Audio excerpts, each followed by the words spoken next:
Hello दोस्तों, स्वागत है आपका एक्स्ट्रा एक्सप्लेन में। आज हम एक्सप्लेन करने वाले हैं स्वीट कॉम्बैट के एपिसोड 2 को। दोस्तों, आगे के एपिसोड में हमने देखा कि मिंगटेन अकेला ही लड़का होता है कॉलेज में, उसके अलावा बाकी सब लड़कियां होती है। एपिसोड 2 की स्टार्टिंग में हम देखते हैं मिंगटेन के छोटे भाई को, जो कि नींद में ही अपने हाथों को चला रहा होता है। तभी मिंगटेन उसे देखकर मुस्कुराता है और उसे तभी याद आता है उसके छोटे भाई की फेवरेट फाइटर फेंगयू है और उसे वो बहुत ही पसंद करता है। तभी वो सोच में भी पड़ जाता है कि फेंगयू की आंखें तो उसकी माँ जैसी है, जिससे उसे बहुत ही गुस्सा आता है। दोस्तों, मिंगटेन को लड़कियों के बीच में काफी परेशानी हो रही थी, इस वजह से कॉलेज छोड़ने का तय करता है। दोस्तों, अगले दिन मिंगटेन ये बात बताने के लिए मिस्टर वेंग के पास जाता है। मिस्टर वेंग उसे खूब समझा दे कि तुम कॉलेज में रुक जाओ। मिस्टर वेंग मिंगटेन की एक तस्वीर भी खींचते हैं ताकि वो लड़कों के लिए जो बाथरूम बन रहे हैं वहाँ पर लगा सके, लेकिन मिंगटेन उनकी बात नहीं मानता, जिससे आखिर में मिस्टर वेंग उसे दूसरे कॉलेज में जाने का तरीका बता देते हैं। वो मिंगटेन को एक फॉर्म देते हैं और उसे भर के कॉलेज के फिलिंग बॉक्स में डालने को कहते हैं। दोस्तों, मिंगटेन जब उस फॉर्म को लेकर जा रहा था तभी उसके सामने औरतों का एक झुंड आता है जो कि कॉलेज से पास हो गई थी और वो अच्छी फाइटर भी होती है। वो सब मिंगटेन को रोकने लगती है। असल में इन सबको मिस्टर वेंग ने ही भेजा होता है ताकि मिंगटेन कॉलेज के फिलिंग बॉक्स तक पहुंच ना पाए, लेकिन मिंगटेन उन सब से बचते हुए कॉलेज के फिलिंग बॉक्स तक पहुंच जाता है। वो जाली को खोल के जैसे ही अंदर जाता है, दोस्तों, तभी यहाँ पर अचानक से उसके सामने एक मोटी लड़की आती है जो कि उसे किक मार के बाहर कर देती है। यहाँ पर सभी लड़कियां मिलकर मिंगटेन को वापस से मिस्टर वेंग के पास भेज देती है। मिस्टर वेंग मिंगटेन को दूसरे कॉलेज में जाने से साफ मना कर देते हैं और उसके सामने पहले से भी अच्छा प्रस्ताव रखते हैं। वो मिंगटेन को बताते हैं कि वो उसकी लोन का समय 30 साल बढ़ा देंगे, जिसके उसे कोई भी पैसे नहीं देने पड़ेंगे, यानी कि वो फ्री में पढ़ाई करेगा अगर वो कॉलेज में रुका तो। दोस्तों, यहाँ पर मिंगटेन अपनी हालतों को नजर में रख के उनकी बात मान लेता है। दोस्तों, तभी सीन शिफ्ट होता है और हम मिस्टर वेंग और प्रिंसिपल को देखते हैं जो कि कॉलेज के दायरे पे निकले होते हैं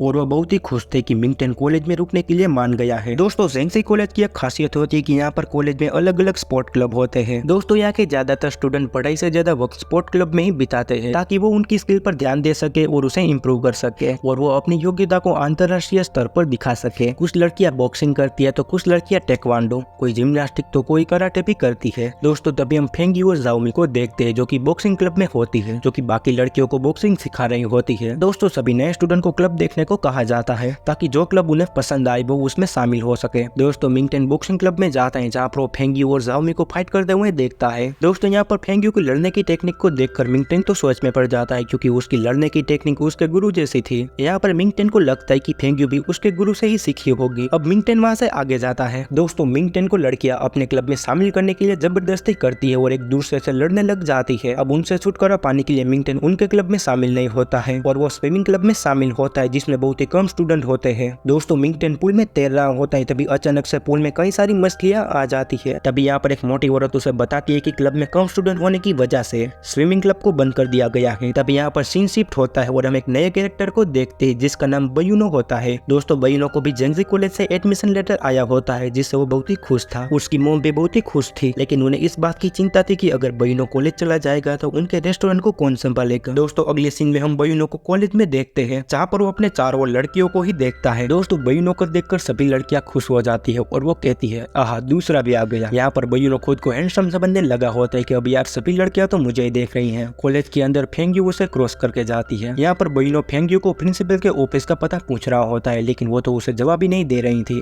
इस वजह से बयूनो फेंगयू के कंधे को छू के उसे पूछने जाता है, लेकिन यहाँ पर फेंगयू तो उसे उठा के पटक देती है। तभी हम मिंगटेन को देखते हैं जो कि बाथरूम में कपड़े बदलने जाता है, लेकिन तभी उसे मालूम पड़ता है कि गलती से वो तो लड़कियों के बाथरूम में चला गया है।